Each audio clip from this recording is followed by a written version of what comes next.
আজকে আমি আবারও একটি নতুন রেসিপি নিয়ে চলে এলাম। দেখুন আজকে আমি বানাবো মাংস দিয়ে পেঁয়াজ। তো শুধু এখানে আমি পেঁয়াজের মাংস দিয়ে বানাবো। একবার এভাবে বানিয়ে খেয়ে দেখবেন, খুব দারুণ লাগে খেতে। এই গরমের মধ্যে যে আলু খেতে চায় না, আর খুব সহজেই বানানো যায়। তো দেখুন এখানে নিয়েছি আমি মাংস, আর এক পিস আমার ছেলে খুব পছন্দ করে। তার এখানে নিলাম আমি পেঁয়াজ। তো এখানে আমি 7-8টার মতো পেঁয়াজ নিয়েছি।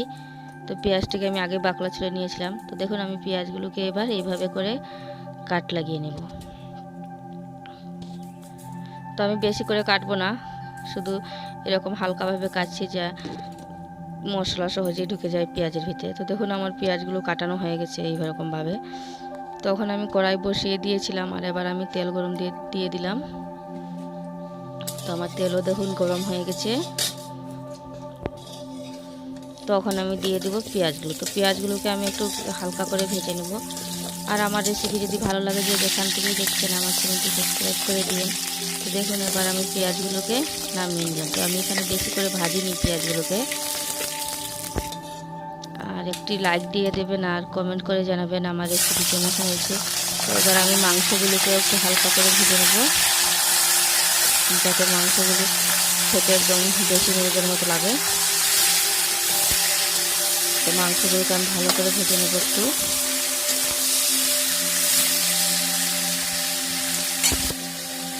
আর এখন আমি দিয়ে দেবো সামান্য লবণ। লবণ দিয়ে একটু ভালো করে ভেজে নেব।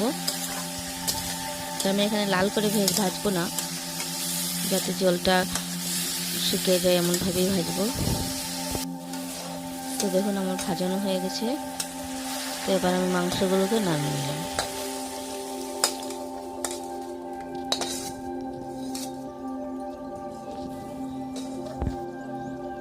তো আবার আমি কড়াইয়ে দিয়ে দিলাম আবার তেল।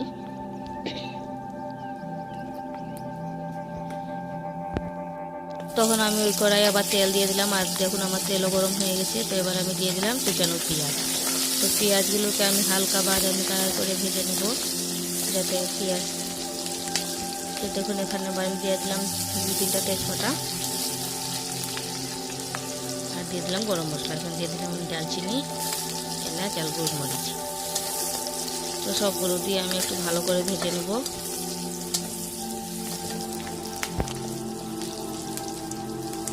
তো এখন দিয়ে দিলাম আমি বাটা পেঁয়াজ। তো এখানে আমি বড় বড় 3টা বাটা পেঁয়াজ নিয়েছি,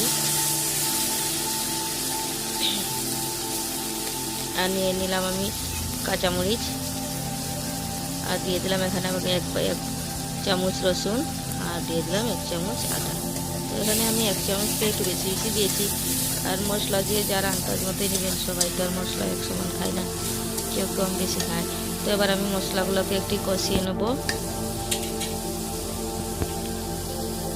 তখন দিয়ে দিলাম আমি রং অনুযায়ী হলুদ, আর দিয়ে দিলাম লাল মরিচ। তো এখানে আমি 1-1.5 চামচের মতো দিয়ে দিলাম গুঁড়া মরিচ। তো আমি একটু মরিচ বেশি দিয়েছি। আর দিয়ে দিলাম 1 চামচ ধনিয়া, 1 চামচ থেকে আর একটু বেশি দিয়ে দিলাম। আর দিয়ে দিলাম 1 টেবিল চামচ জিরে গুঁড়ো। তো সবগুলো দিয়ে আমি এখন মশলাটাকে ভালো করে একটু কষিয়ে নেব। তো এখন আমি দিয়ে দিলাম স্বাদ মতো লবণ। তো সবগুলো দিয়ে আবার আমি একটু ভালো করে মশলাটাকে কষিয়ে নেব, কারণ আমি এখানে মরিচ একটু বেশি দিয়েছি। আর দিয়ে দিলাম একটু জল। তো জল দিয়ে আমি ভালো করে মশলাটাকে কষিয়ে নেব, যাতে মশলার কাঁচা গন্ধটা চলে যায়। তো দেখুন আমার মশলা কষানো হয়ে গেছে, মশলার থেকে সব তেল ছেড়ে দিয়েছে। আর এবার দিয়ে দিলাম আমি ভেজে রাখা মাংসগুলো। তো ভেজে রাখা মাংসগুলো দিয়ে আমি ভালো করে একটু নেড়ে নেব, যাতে সব মাংসের গায়ে ভালো করে মশলা লেগে যায়। আর 1-2 মিনিট ভালো করে কষিয়ে নেব।